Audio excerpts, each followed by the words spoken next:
পৃথিবীর সবচাইতে অদ্ভুত মানুষ হয়তো আমরা। নাটক দেখে কান্না করি আর বাস্তবতা দেখে হাসি। কিছু মানুষ অন্যের খুশি দেখেই খুশি থাকে, কিন্তু সেই মানুষটার খুশির খবর কেউ রাখে না। তুমি ভেতর থেকে যতটা কঠিন হবে, মানুষ তোমার দুর্বলতার সুযোগ ততই কম নিতে পারবে। জোর করে কাউকে ভালোবাসতে বলো না, তার মধ্যে ভালোবাসা জাগিয়ে তোলো। ভালোবাসা এবং সম্মান, এই দুটো জিনিস প্রিয় মানুষের কাছ থেকে পেলে জীবনে বেঁচে থাকার ইচ্ছেটাও দ্বিগুণ বেড়ে যায়। সুন্দর রূপ একদিন নষ্ট হয়ে যাবে, কিন্তু সুন্দর মন কখনো নষ্ট হবে না। তাই মানুষের মন দেখে ভালোবাসো, গায়ের রং দেখে নয়। কেউ অজুহাত দেখিয়ে যদি তোমায় ভুলে থাকতে পারে, তাহলে তুমি বাস্তবতা মেনে নিয়ে কেন ভালো থাকতে পারবে না? সঠিক সংখ্যা ছাড়া যেমন শূন্যস্থান পূরণ হয় না, তেমনি সঠিক মানুষ ছাড়াও জীবনে ভালো থাকা যায় না। যারা ভালোবাসে তারা অভিমান করে, কিন্তু ছেড়ে যায় না। যে আপনাকে ভালোবাসে সে আপনার ভুলগুলো ধরিয়ে দেবে, আপনার বাজে অভ্যেসগুলো ভালোবাসা দিয়ে ঠিক করে দেবে, তবুও ছেড়ে যাবে না। ছেড়ে তারাই যায় যারা আপনাকে কখনো ভালোবাসেনি, সারাক্ষণ অভিনয় করেছে। অভিনয় করতে করতে ক্লান্ত হয়ে গেলে তখন আপনার সামান্য একটা ভুলকে বড় করে তুলে ধরবে এবং আপনার উপর পৃথিবীর সব দোষ চাপিয়ে আপনাকে দোষী সাব্যস্ত করে বিদায় নেবে। যে কোনো জিনিস ভাঙলে শব্দ হয়, কিন্তু মন ভাঙলে শব্দ হয় না। তাই তো যার মন ভাঙে সেই একমাত্র বোঝে মন ভাঙার ব্যথা কত। যারা সব রকম কষ্ট মেনে নিতে শিখে গেছে তারা ভালো থাকার মানে বুঝে গেছে। যারা ভালো আছে তারা সব রকম পরিস্থিতিতে নিজেকে মানিয়ে নিতে শিখে গেছে।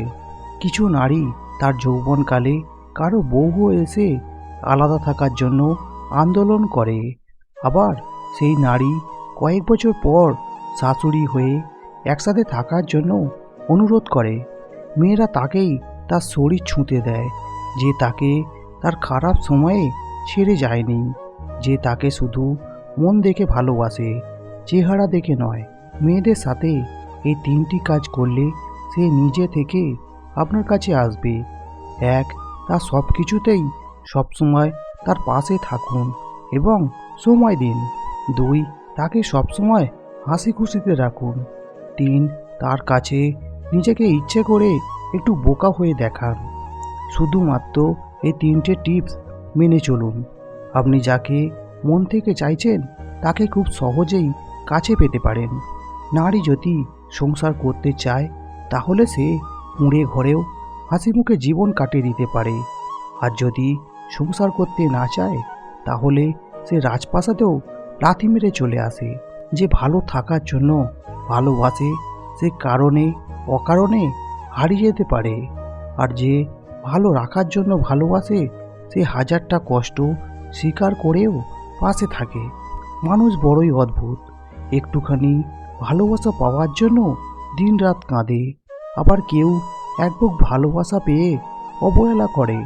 প্রিয় মানুষগুলো যখন অভিমান করে কথা বলা বন্ধ করে দেয় তখন নিজেকে বড্ড অসহায় মনে হয়।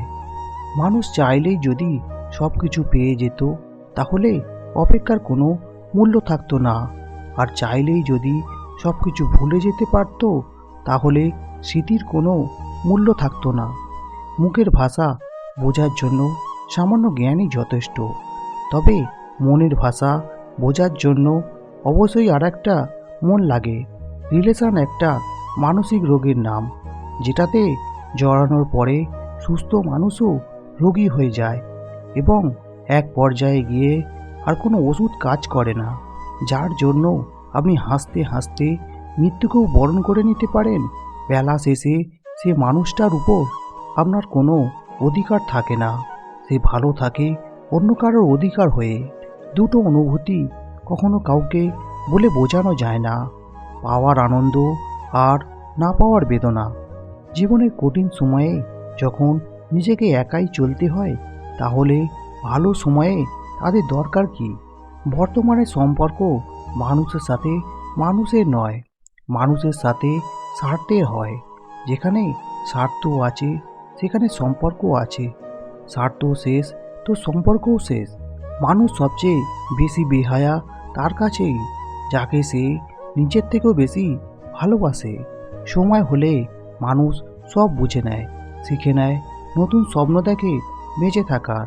অপেক্ষা শুধু সঠিক সময়ের। অর্থ আর স্বার্থ দুটো একে অপরের পরিপূরক। অর্থ ফুরিয়ে গেলে সমাজের চোখে আপনি মূল্যহীন, আর স্বার্থ ফুরিয়ে গেলে কিছু সম্পর্কের কাছে আপনি মূল্যহীন। যেখানে তোমার থাকা না থাকাটা সমান ব্যাপার, সেখান থেকে চলে আসাটাই বেটার। মানুষ এখন ভালো মনের মানুষের থেকে সরে দাঁড়ায়, আর মুখোশধারীর নিকট বেশি আটকে যায়। তোমার জীবনের যে অংশটা শেষ ভাবছো, আসলে ওটা শেষ নয়, সেটা হচ্ছে চলার পথে একটা শিক্ষা। যেখানে চোখের জলের কোনো মর্যাদা নেই, সেখানে মনের মধ্যে লুকানো আবেগও মূল্যহীন। যে ব্যক্তি আপনাকে প্রকৃত ভালোবাসে, ভিড়ের মধ্যে তাকে পাবেন না, তাকে সেখানেই পাবেন যেখানে আপনার সঙ্গ দেওয়ার মতো কেউ থাকবে না। প্রেম বিচ্ছেদ হওয়ার কারণে যদি কখনো তোমার মরে যেতে ইচ্ছে হয়, তবে কোনো হাসপাতালে গিয়ে দেখো।